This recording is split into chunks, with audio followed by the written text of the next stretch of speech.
Həm təlimçi müəllim kimi fəaliyyətim zamanı, həm də müəllim kimi fəaliyyət göstərərkən bir çox zaman müdavimlərimdən və eyni zamanda müəllim yoldaşlarımdan belə bir şikayətlər eşidirsən ki, baxmayaraq ki, mən 15 ildir müəllim kimi fəaliyyət göstərirəm, ancaq hələ də mənim sinifimdə bu kimi problemlər var. O zaman qısa bir söhbət edəndə araşdırıb nəticəyə gəlirsən ki, bu 15 ilin təcrübəsi deyil, bu 15 təkrar ilin təcrübəsi olduğu üçün müəllim və yaxud da ki, müdavim hələ də eyni problemi yaşayır. Bəs bunun üçün nə etmək lazımdır? Yaxşı sinif idarəçiliyini, şagirdləri əldə saxlamaq, şagirdlərlə yaxşı münasibət qurmaq üçün nə etmək lazımdır?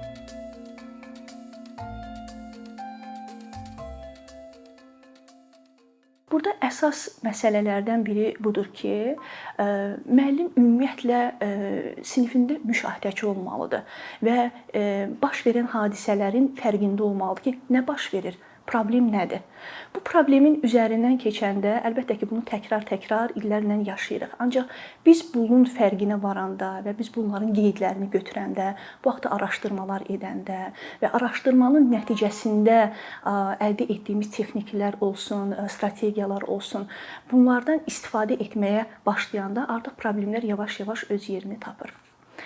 Məhz bu baxımdan hal-hazırda mən buradan müəllimlərə sinifi necə idarə etmək olar, yaxşı sinif mühitini necə qurmaq olar? Əlbəttə ki, bunun müxtəlif strategiyaları var, bunun müxtəlif texnikaları, üsulları var. Bir dənə araşdırma versən, bunun haqqında geniş belə bir informasiya var. Ancaq elə şeylər var ki, bunlar təməl bilgilərdir. Bu bizim evimizdə də olmalıdır, bu ofisdə işləyiriksə elə ofisdə də olmalıdır, məktəbdə isə məktəbdə də olmalıdır. Bu təməl strategiyalardan mən üçünü təqdim eləmək istəyirəm müəllimlərə. Bunlardan biri hər yerdə olduğu kimi, hər zaman olduğu kimi nümunəvi olmaqdır, yəni nümunəvi müəllim olmaqdır. Biz buna həmişə belə ümumi bir söz kimi baxırıq ki, nümunəvi ilə hər yerdə nümunəvi olmaq lazımdır. Bəs biz nə dərəcədə nümunəvi olmağa çalışırıq? Nümunəvi deyəndə biz nəyi nəzərdə tuturuq müəllim kimi? Nümunəvi müəllim budur ki, sinifə daxil olanda onun artıq bir dəyəri, onun artıq bir xarakteri var və şagird bunu hər gün müşahidə edir. Şagird bunu hər dəfə görür. Yəni müəllim öz əhval-ruhiyyəsinə görə davranmır, hər dəfə fərqli belə deyim də davranış nümayiş elətdirmir. Yəni qarşıda əyləşən şagird başa düşür ki, mənim müəllimin xarakteri budur, onun bu kimi dəyərləri var və bunu hər onun davranışında da müşahidə edir. Deyək ki, məsələn üçün şagirdlər müəllimin kolleqaları ilə olsun və yaxud da ki, şagirdlərlə olsun və yaxud da ki, sinifdə yaranan, məktəbdə yaranan hər hansı bir problemə olan münasibətini, onu həll etmə yolunu müşahidə edir. Demək, burada nəyə diqqət eləmək lazımdır? Burada diqqət eləmək lazımdır ki, nəzakətli sözlərdən istifadə edir müəllim. Yaş fərqindən asılı olmayaraq şagirdi ilə nəzakətli sözlərdən istifadə edir, onunla göz kontaktı qurur. Şagirdi ondan hər hansı bir sözü soruşursa, hər hansı bir məsələni müzakirə edirsə, mütləq şəkildə əmin olmalıdır ki, bütün fikri şagirdindədir. Və yaxud da ki, sinifdə yaranan, məktəbdə olan hər hansı bir problemi həll edərkən müəllim öz təmkinini qorumalıdır. Hətta belə bir deyim var ki, sizin hərəkətləriniz sözlərinizdən daha uca səslənir. Ona görə düşünməyin ki, şagirdləriniz ancaq sizin dediklərinizə baxırlar. Onlar həm də sizin hərəkətlərinizə baxırlar ki, müəyyən situasiyada siz necə hərəkət etdiniz, məsələni necə həll elədiniz. Müəllim olaraq sinifdə telefon istifadə edirsinizsə, onu hara qoyursunuz, gələn kimi səssizəmi alırsınız, şagirdlər bunu necə müşahidə edir və s. Yəni, hər bir detalı müəllim öncədən düşünməlidir. Və burada müəllim öz davranışında qəti olmalıdır. Bilməlidir ki, hər dəfə o nəyi necə edir. Belə olan halda şagirdlər sizi nümunə görür. Şagirdlər sizdən bax, məhz bu davranışları öyrənir. Bu da sinif idarəçiliyinin əsas təməl hissəsindən biridir. Yəni, biz özümüz nümunə olmadan şagirdlərdən yaxşı davranış, nizam-intizam, bir-birləri arasında dostluq, mehribanlıq, bu kimi şeyləri gözləmək biraz sadəlövhlük olardı. İkinci texnikamız isə müəllimlər dərs ilinin başlanğıcında daha çox biz sinifə daxil olan kimi uşaqların adını öyrənirik və ondan həmən sonra başlayırıq. Yay tətilimiz necə keçdi və ondan sonra biz yaxşı müəllim olmağımızı göstərmək üçün həmən təkrara keçirik, ev tapşırıqları veririk ki, baxaq görək uşaqlar nə bilirlər, uşaqlar yayda nələr ediblər və s. Ancaq yaxşı olardı ki, hər bir müəllim dərs ilinin başlanğıcında müəyyən bir müddət ayırsın ki, şagirdlərlə yaxından tanış olsun. Sinif mühitinin yaranmasında qaydalar və prosedurları şagirdləri ilə bərabər müzakirə eləsin. Biz həmişə harda rahatıq? Biz o yerdə rahatıq ki, biz bilirik ki, məsələn, bu dörd divar arasında, belə deyək də, qaydalar nədən ibarətdir? Burada mən necə davranmalıyam? Saat neçədə gəlməliyəm? Saat neçədə getməliyəm? Necə oturmalıyam? Necə müraciət eləməliyəm? Köməyə ehtiyacım varsa bunu müəllimə necə bildirəcəm? Əgər mənim çölə çıxmağa ehtiyacım varsa bunu müəllimə necə bildirəcəm? Sinif yoldaşımdan danışa bilərəmmi görəsən dərs zamanı? Yoxsa mən bunun üçün tənəffüsümü gözləməliyəm və s. Sinifimizə gələn şagirdlərin o qədər sualları var ki, bütün bu sualların vaxtında, ilin başlanğıcında onlarla bərabər müzakirə edərək müəyyən razılığa gəlib qaydaları və prosedurları tərtib etsəniz, sizin bütün iliniz belə rahat və daha belə mehriban, daha dostcasına keçəcəkdir. Bunun üçün nə etmək lazımdır? Bunun üçün elə dərsin ilk günündən şagirdlərlə bərabər müzakirə etmək lazımdır ki, bizim sinifin yaxşı, nizam-intizamlı olması üçün, rahat bir mühitin olması üçün biz nə etməliyik? Yaxşı olardı ki, qaydaları siz şagirdlərin özündən alasınız. Çünki şagirdlər özləri qaydaları və prosedurları təklif edəndə onlar özləri buna, belə deyim də, özləri bunu etdikləri üçün daha çox məsuliyyətli yanaşırlar. Sabah qayda pozuntusuna, hər hansı bir prosedur pozuntusuna daha az, belə deyək də, əməl edirlər. Çünki bu qaydaları özləri qoyublar axı və məsuliyyət onların özlərindədir. Buna görə yaxşı olardı ki, elə onlarla bərabər bir siyahı tutasınız və qaydalar və prosedurların siyahısını tutanda da çalışmaq lazımdır ki, bu siyahı uzun olmasın və bu deyilən hər bir qayda edilə bilən olsun. Yaxşı rəqəm budur ki, 3-5 civarında olsun. Yəni qaydalarımız ya 3 olsun, ya da həqiqətən daha çox qaydaya ehtiyac duyuruqsa, 5 qayda və yaxud da 5 prosedurdan ibarət bir anlaşma olsun. Çalışmalıyıq ki, qaydalarımız edilə bilən olsun, şagirdlər bunun məsuliyyətini götürə bilsinlər.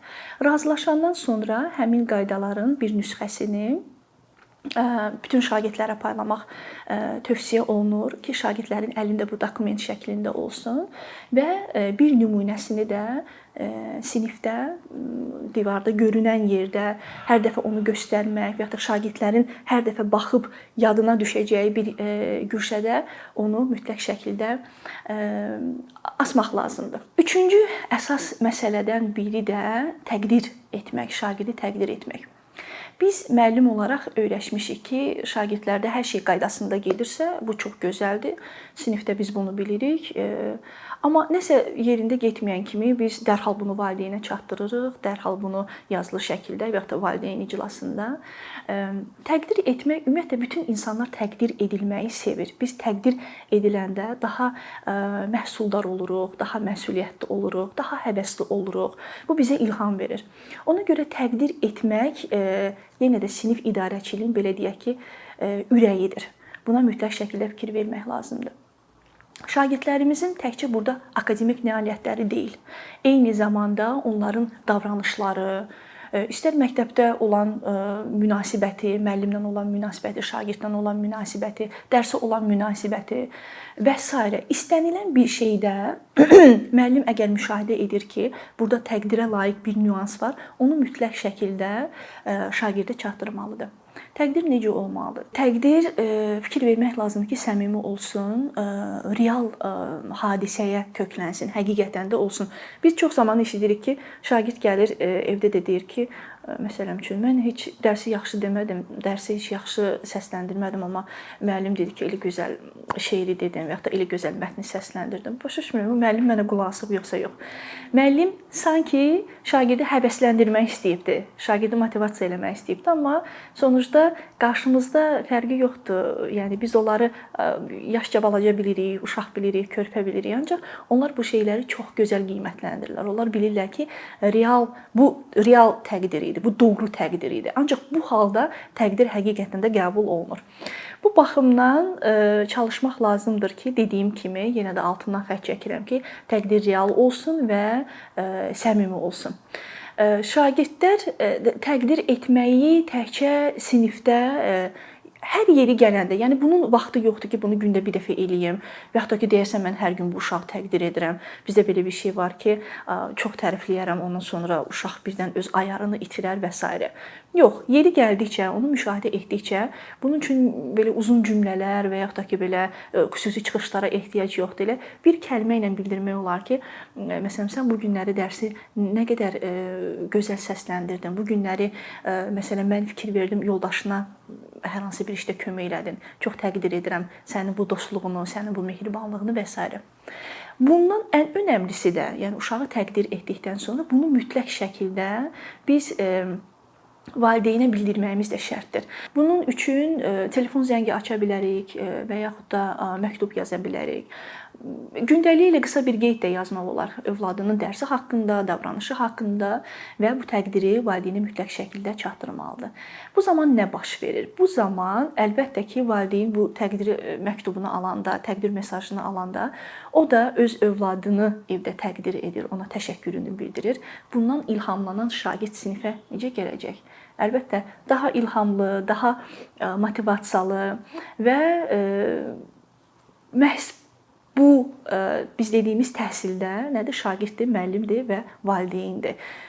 Bu təqdirdə, indi bu bir nümunə idi. Hər üçünü bərabər istifadə edərək sinif şəraitini, sinif mühitini daha gözəl, daha məhsuldar, daha dostcasına, mehribancasına bir yerə çevirmək olar. Təklif etdiyim strategiyalar uzun siyahıdan yalnız 3-ü idi. Bir müəllim kimi fərqində olmaq, sinifinizi və şagirdlərinizi daima müşahidə etmək və ancaq şagirdlərin və sinifin ehtiyaclarına görə siz qaydaları, prosedurları, sinif idarəçilik strategiyalarını seçib istifadə edə bilərsiniz.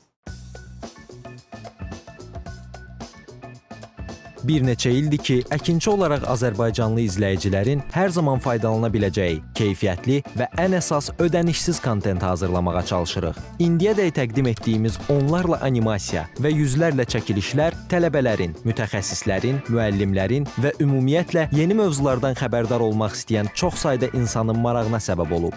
Bu illər ərzində hazırladığımız videolar təhsil, texnologiya, ictimai fəallıq, iqtisadiyyat, gender bərabərliyi, ətraf mühit, ifadə azadlığı, hüquq, demokratik inkişaf, mədəniyyət və digər mövzuları əhatə edib. Məqsədimiz çoxlu baxış gətirən deyil, çoxlu fayda gətirən videolar hazırlamaqdır. Amma bu, düşündüyümüz qədər asan deyilmiş. Gördüyümüz iş kifayət qədər resurs, əmək və təbii ki, davamlılıq tələb edir. Bu səbəbdən Patreon platformasından istifadəyə başladıq. Əkinçinin Patreon hesabının populyarlaşmasına çox böyük ümidlərimiz və gözləntilərimiz var. Bəziləriniz Patreon haqda ilk dəfə eşidirsiniz. Əslində, çox sadə izahı olan bir platformadır. Təsəvvür edin ki, siz rəssam və ya musiqiçisiniz. Sosial şəbəkələrdə sizi izləyən, işinizi bəyənən çox sayda insan var. Patreon platforması sizə imkan verir ki, izləyicilərinizin könüllü aylıq ödənişləri sayəsində işinizi davam etdirəsiniz. Sərgi, konsert zallarından asılı qalmayasınız. Amma bu, təkcə rəssam və musiqiçilərə aid deyil. Məsələn, əkinçiyə bənzər fəaliyyətlə məşğul olan bəzi layihələrin 10 minlərlə patronu var. Biz də düşündük ki, nə üçün əkinçinin Patreon hesabı olmasın? Sizin dəstəyiniz sayəsində biz daha çox və daha keyfiyyətli kontent yaratmağa davam edə biləcəyik. Amma bu dəstək yalnız maddi dəstək deyil. Dəstəkçilərimizin sayının artması gördüyümüz işlərin faydalı olduğuna dair əminlik verir. Patreon platformasından istifadə çox sadədir. Hesabınızı açırsınız, sizə uyğun dəstək növünü seçirsiniz və Patreon özü hər ayın ilk günü kartınızdan seçdiyiniz dəstək növünə uyğun ödəniş tutur. Bu qədər. Sonda onu demək istəyirik ki, dəstəkçilərin sırasına qoşulmaq istəyən, amma məhdud imkana görə bunu edə bilməyənlər narahat olmasın. Daha öncə dediyimiz kimi, bizim əsas məqsədimiz daha çox insanın hər zaman faydalana biləcəyi keyfiyyətli və ödənişsiz kontentin yaradılmasıdır. Bunun üçün mütləq patronumuz olmalısınız deyə məcburiyyət yoxdur. Amma imkanınız patron olmağa çatırsa və bizim işimizi bəyənirsinizsə, patronlarımızın sırasına qoşulmağınız bizim üçün çox önəmlidir.